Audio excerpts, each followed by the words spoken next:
আসসালামু আলাইকুম। Hi friends, আমি ডাক্তার ফাইজুল হক। বর্তমান সিজনটা ঠান্ডা।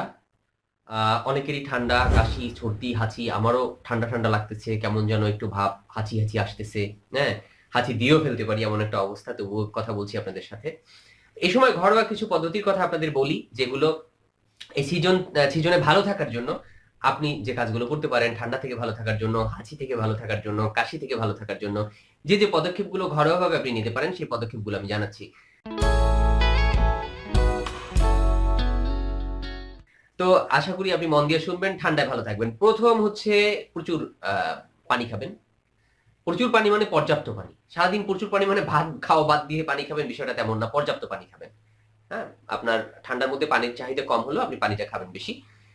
আর লেবুর শরবত, লেবুর মধ্যে ভিটামিন সি আছে। একটা জিনিস মাথায় রাখেন, আমাদের শরীর অন্যান্য ভিটামিন রিজার্ভ করে রাখলেও ভিটামিন সি রিজার্ভ করে রাখে না।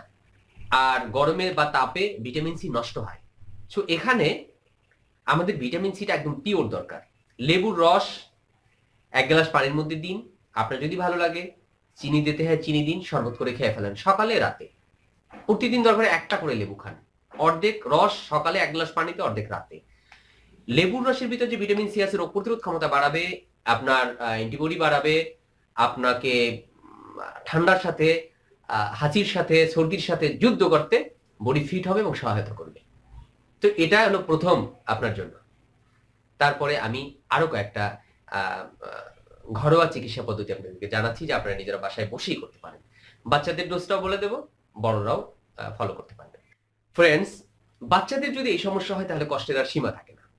বাচ্চাদের হাঁচি, বাচ্চাদের কাশি কষ্টই হয়ে যায়।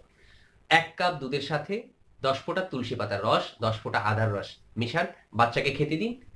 এরকম সকাল বিকাল, দেখবেন বাচ্চার এই সমস্যাগুলো চলে যাবে। ঠান্ডা জনিত কষ্টগুলো তার আস্তে আস্তে দূর হয়ে যাবে। আর বড়রা যদি খেতে চান, 10 ফোঁটায় কাজ হবে না। একদম পূর্ণবয়স্ক, 1/2 চামচ থেকে 1 চা চামচ তুলসী পাতার রস, 1/2 চামচ থেকে 1 চা চামচ আদার রস, 1/2 চামচ থেকে 1 চা চামচ চাইলে দুধের সাথে মেলাতেও পারবেন, নাও মেশাতে পারবেন।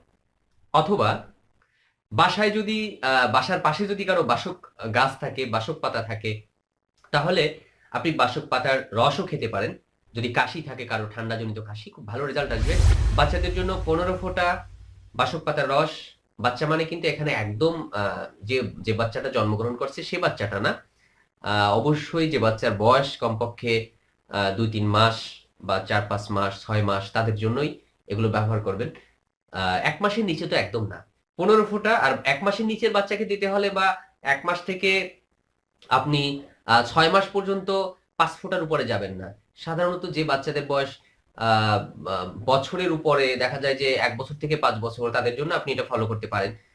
15 ফোঁটা বাসক পাতার রস নিলেন, আর 15 ফোঁটা মধু নিলেন, একত্রে বাচ্চাকে খাওয়াতে পারেন। আর বড়দের জন্য যদি নেন, তাহলে 1/2 চা চামচ মধু, 1 চা চামচ বাসক পাতার রস, এরকম আপনি সকাল বিকাল খাওয়াতে পারেন।